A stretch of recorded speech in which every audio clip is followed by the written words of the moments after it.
তো ভাই লোক আজি আমাৰ গোৱালপাৰাত মুকলি হ'বলৈ গৈ আছে এনেকুৱা এখন জুচ চেণ্টাৰ য'ত আপোনালোকে পাব অসমত প্ৰথমবাৰৰ বাবে ডিটক্স জুচ মানে আমি গোটেই দিনটো যি অলাগতিয়াল খাদ্য খাওঁ তাৰ পৰা যি সাইড এফেক্ট হয় তো সেই সাইড এফেক্টক দূৰ কৰিবলৈ এই ডিটক্স জুচৰ কনসেপ্টটো চিন্তা কৰা হৈছে লগতে ইয়াতে নেচাৰেল সেলফ মেড এলকালাইন ওয়াটাৰো পোৱা যাব আৰু ইয়াৰ লগতে ইয়াতে পাঁচটা কেটাগৰীৰ 35 পৰা 40 ধৰণৰ জুচ ফ্ৰুট সালাড আৰু চাটনি পাই যাব বাৰু এতিয়া সময় হৈ গৈছে দোকানখন মুকলি কৰা আৰু ইফালে চাব পাৰে খুৰাই কি ধুনীয়াকে ফিটাটো কাটি দিলে আৰু হৈ গ'ল দোকানখন মুকলি আৰু ইফালে আছে এই দোকানখনৰ অনাৰ অজিত সিং আৰু ভিগু দাস তো এওঁলোকে দুজনে মিলি এই দোকানখন আৰম্ভ কৰিছে বাৰু এই দোকানখনৰ নাম হৈছে এমবি ফ্ৰুট হাউস আৰু এড্ৰেছটো হৈছে আমাৰ গোৱালপাৰাৰ বড় বজাৰ মানে বড় বজাৰত যোনটো তিনিআলি আছে তিনিআলিৰ পৰা কালিবাৰী যোৱা ৰাস্তাটো যে আছে তাৰে একেবাৰে লগতে লাগি আছে চাব পাৰে এমবি ফ্ৰুট হাউস বুলি তো ইয়ালৈ আপোনালোকে আহি গলে হল আৰু আজি যেহেতু ফাৰ্স্ট ডে গতিকে অজিতে যিমান পাৰে সকলোকে জুচ বনাই খুৱাবলৈ চেষ্টা কৰিছে আৰু লগতে আমাৰ কাৰণে বনোৱা হৈছে এপল মিল্কশেক আৰু মিল্কশেকটো বনাবলৈ প্ৰথমতে গাখীৰৰ লগত দিয়া হৈছে ডাবৰ হানি আৰু এই মিল্কশেকটো যে বনাই আছে ইয়াতে টোটেল 6 ধৰণৰ ড্ৰাই ফ্ৰুটছ দিয়া হৈছে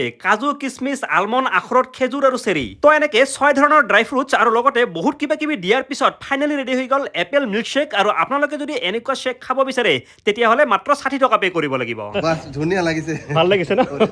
তো দাদাই বঢ়িয়া ৰিভিউ দি দিছে আৰু মই অলৰেডি খাইছো বহুত বেছি ভাল লাগিছে আপোনালোকে বঢ়িয়াকে নিহন্দে আহিব পাৰি ইয়ালৈ বাৰু এইবাৰ মোক খাবলৈ দিছে কোল্ড কফি আৰু ইফতাৰৰ পিছত চাহ বা কফি কিবা এটা খাব পালে ভাল লাগে কিন্তু এওঁলোকে মোক এটাৰ পিছত এটা কিবা না কিবা খাব দিয়ে আছে আৰু ফাইনালি চাব পাৰে ইফালে বনাই আছে ফ্ৰুট সালাড তো ফ্ৰুট সালাডো মোক খাবলৈ দিছে কিন্তু মই ফ্ৰুট সালাডটো ঘৰত লৈ আহিম বুলি ভাবিছো আৰু এতিয়া মই আপোনালোকক এওঁলোকৰ লগত এই দোকানখনত আৰু কি পাব কি স্পেশাল আইটেম আছে গোটেইখিনি দেখুৱাই আছো চাই থাকিব তো এইফালে চাব পাৰে ইয়াতে মেইন মেনুখন আছে আৰু ইয়াতে পাঁচটা কেটাগৰীৰ জুচ আৰু সালাড আছে তো প্ৰথমতে চাব পাৰে বডি কেয়াৰ জুচ তাৰপিছত টেষ্টি এণ্ড হেল্ডি শেক তাৰপিছত জুচ তাৰপিছত সালাড আৰু তাৰপিছত চাটনি তো এনেকে মিলাই মোটামুটি 35-40 টা মান আইটেম আছে আৰু ইয়াৰে স্পেশাল দুটা আইটেম হৈছে ডিটক্স জুচ আৰু এলকালাইন ওয়াটাৰ আৰু ডিটক্স জুচটো বনাবলৈ প্ৰায় 45 প্লাস ইনগ্ৰেডিয়েন্টস লাগে আৰু এলকালাইন ওয়াটাৰ বনাবলৈ প্ৰথমতে পানীখিনিক এটা তামৰ পাত্ৰত ৰখা হয় আৰু তাত দিয়া হয় সোণ আৰু ৰূপৰ কইন আৰু তাৰে 4 দিন পিছত পানীখিনিক ওলাই কেনে তাত দিয়া হয় ফ্ৰেছ ভেজিটেবল আৰু তাৰে 4 ঘণ্টা পিছত মানে পানীখিনি এলকালাইন হৈ যায় বাৰু এই বডি কেয়াৰ জুচখিনি আপোনালোকে পাব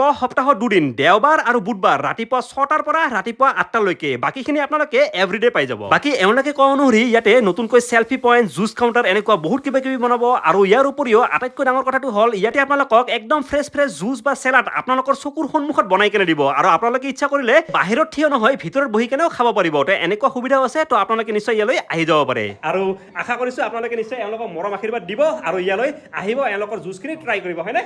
হয় তো ভাই লোক আজিৰ ভিডিঅ'টোত মই আপোনালোকক এই জুচ চেণ্টাৰটো মানে এমবি জুচ হাউচখন বহুত ধুনীয়াকৈ দেখুৱাব চেষ্টা কৰিছো তো আজিৰ ভিডিঅ'টো যদি চাই ভাল পাইছে তেতিয়াহ'লে নিশ্চয় চেনেলটো ফলো বা সাবস্ক্ৰাইব কৰিব নাপাহৰিব তো লগ পাম নেক্সট ভিডিঅ' তেতিয়ালৈকে জয় হিন্দ